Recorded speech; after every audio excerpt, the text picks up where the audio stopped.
dito sa dahig. Kung diin iyang mga tawhanong katungod, iabuso ang iyang atong konstitusyon, iyatak-yatakan ang atong mga legal nga mga proseso, gibaliwala tungod lang yun sa ilahang kagustuhan na mabiyahe si Pangulong Duterte dito sa dahig para ma-erase ang mga Duterte sa natad politika diri sa atong nasod, para si Vice President Inday Sara Duterte mawad-an na o tsansa ng mamahimong presidente sa 2028. Gihimo nila kining tanan. O kaya kabalo mo, pagkahuman nagibiyahe si Pangulong Duterte, ang sunod na buhaton, palagputol si Vice President Sara sa iyang gusto ay si Vice Presidente. Musugot mo na! Sobra na kayong daog-daog na, di ba? Ilita ang musugot. Sobra na kayo na. Busa ako na ako din karon. Muhangyo kanyo kinasing-kasing. Muhangyo kinasing-kasing eh. Tinarong ni hangyo na unta atong suportahan. Suportahan nato ang Duterte. Kaya balo naman mo sa mga membro sa Duterte, no? Ako isa-isahon. Atty. Jimmy Bundok, Senator Bongo, Atty. J.B. Hinlo, Atty. Raul Lambino, Congressman Dante Rodante Marcoleta, Dr.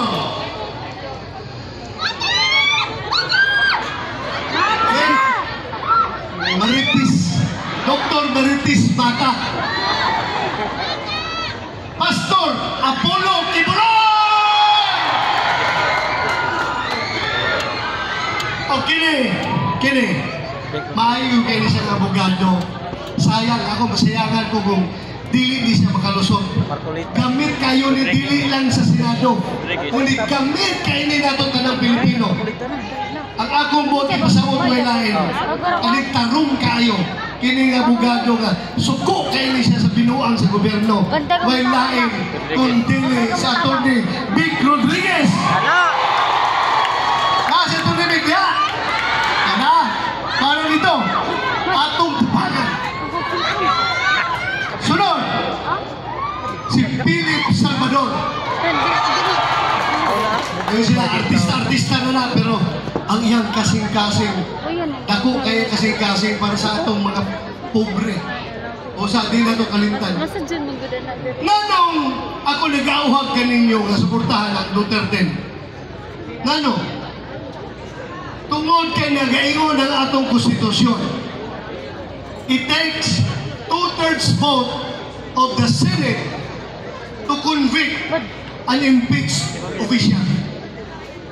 Ang impeached official, si Vice President Inday Sara. 2/3 vote. What is 2/3?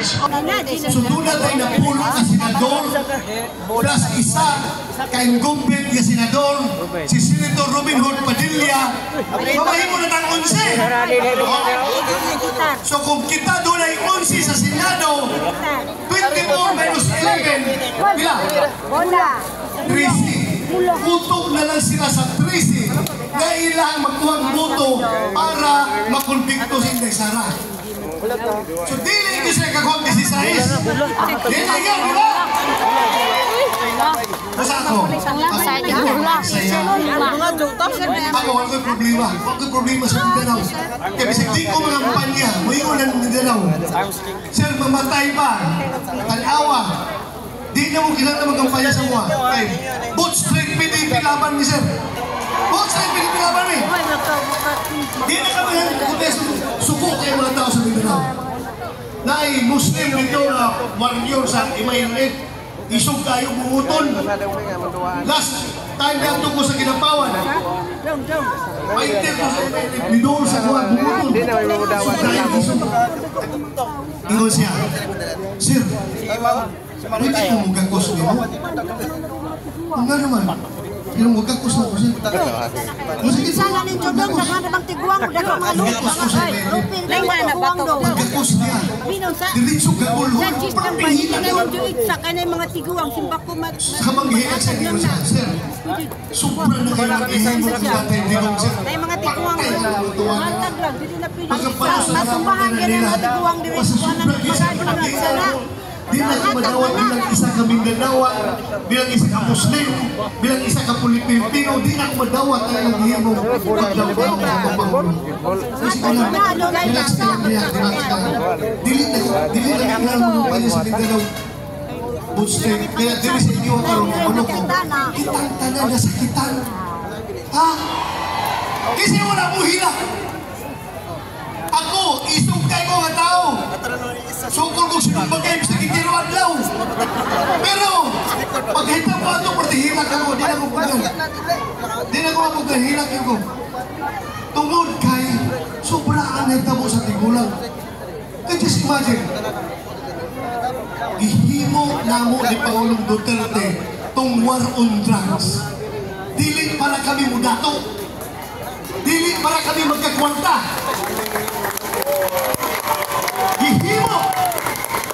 Ihimo na mo ang war on drugs para masalba ang kaugmaon sa kabatan-unan nga namiligro sa illegal na droga.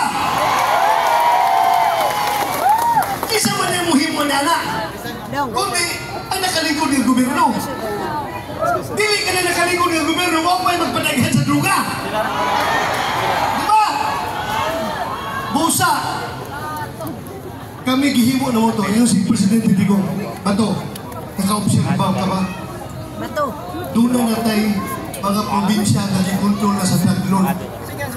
Dili pwede na ang mamahimong narco-state ang Pilipinas. Usap puglan na ito kini. Naanatay mga probinsya na drug lord na ang magdesisyon kaysa po pwede mamahimong gobernador, mamahimong congressman, mamahimong mayor, konsyal, tanan. Kontrolado nila ang politika sa ilang lugar tungkol kay kagyan sa kwarta nagikan sa droga.